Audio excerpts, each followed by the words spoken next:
àwọn tó sọ wípé àwọn òṣèlè àmọ́ yìí wọ́n sọ wípé àwọn àfáà kan tẹ́tí àwọn ìyá dáadáa yìí tí wọ́n jẹ́ ẹlẹ́hà tó wọ́n sọ wípé àwọn òṣèlè àmọ́ wọ́n ní àwọn àfáà kan tẹ́tí àwọn. Ṣé lóòótọ́ ni ìdá pọ́sibù adédèké àwọn èèyàn kíyà yìí wípé congratulation ṣe rí àkọ́kọ́ ni pé ìjà tó sọ pé àwọn òṣèlè àmọ́ yìí kì í ṣe pé bóyá wọ́n kúrò nínú Islam. Ìyá yìí kì í ṣe pé wọ́n sọ pé àwọn òṣè mùsùlùmí mọ́. Àkọ́kọ́ ni pé àtẹ̀wò yẹn àti Islam ó yàtọ̀. Ò kì í ṣe ẹ̀sìn. Ò sí nínú Islam.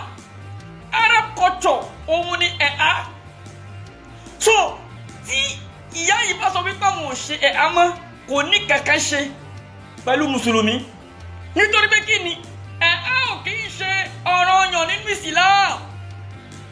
Arab culture ni àwọn Arab culture ni ò kì í ṣe ẹ̀sìn. Yes, bóòlù ìyẹn ò sọ wípé ó gbọ́ládá kan, bóòlù ìyẹn ò sọ wípé ó ti ṣe lọ́n rárá.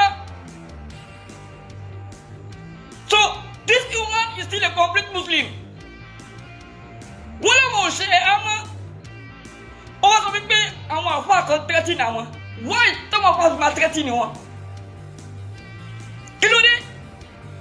Ìyá èmi máa advice yín àwọn àfáà olórí burúkú tó tẹ́tí ní yẹn ẹ gbé voice wọn jáde káyé lè mọ̀ wọ́n ṣe máa tẹ́tí nìyí wọ́n ya wèrè ni. Ṣé ajẹ́ gẹ́gẹ́ bí ìsìlámù ni?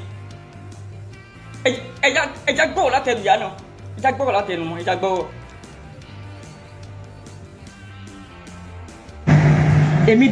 Èmi kọ́ ni òpin bẹ́ẹ̀ ni àmọ́ ṣá èmi ti jẹ́ ìlú mọ̀ọ́ká wọ́n ti mọ̀ mí lọ́tún àtòsí ṣe understand.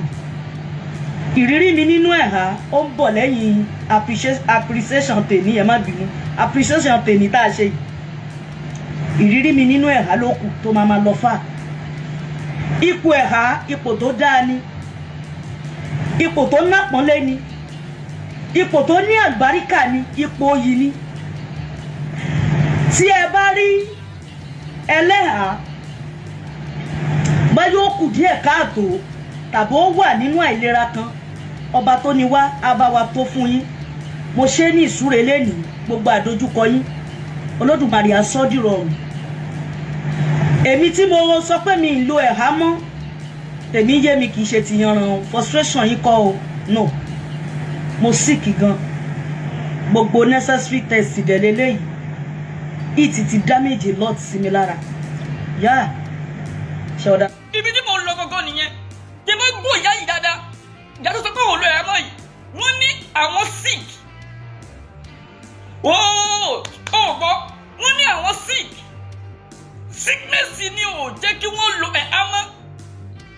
Kì í ṣe pé bóyá ó kò wọ́n kí wọ́n kàn gbé kalẹ̀. Ṣùgbọ́n kí ni sickness ni ò jẹ́ kí wọ́n lo mọ́. Ṣẹ́dẹ̀ rí adẹ̀rẹ̀ yìí àwọn tó bá mọ jẹ̀lẹ̀ báàbù láàárọ̀ olóṣòó lálẹ́ yẹn ooru ò fẹ́ lómi lára mu. Tí ooru bá pọ̀jù fẹ́ lómi, tí ooru bá pọ̀jù òyà máa pẹ́ lómi. Yes, òyà bá ṣe pẹ́ lómi báyìí ẹlòmí lè dákú tó ooru bá pọ̀jù. So gbogbo pé à ń kí wọn congratulation yẹn kò mean anything torí pé kí ni wọn kúrò nínú Islam. Adé ìyá yìí anybody kọ́ ló àwọn ni wọ́n ara wọn. Nínú ọ̀rọ̀ ìyá yìí sọ wípé àwọn bẹ Ọlọ́run fún kọ̀ọ̀kan.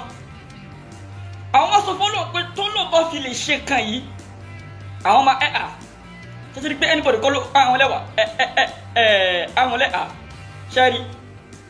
Bíbọ́ alẹ̀ tó lè tún máa bọ́ alẹ̀ wọ́n ní àwọn sick.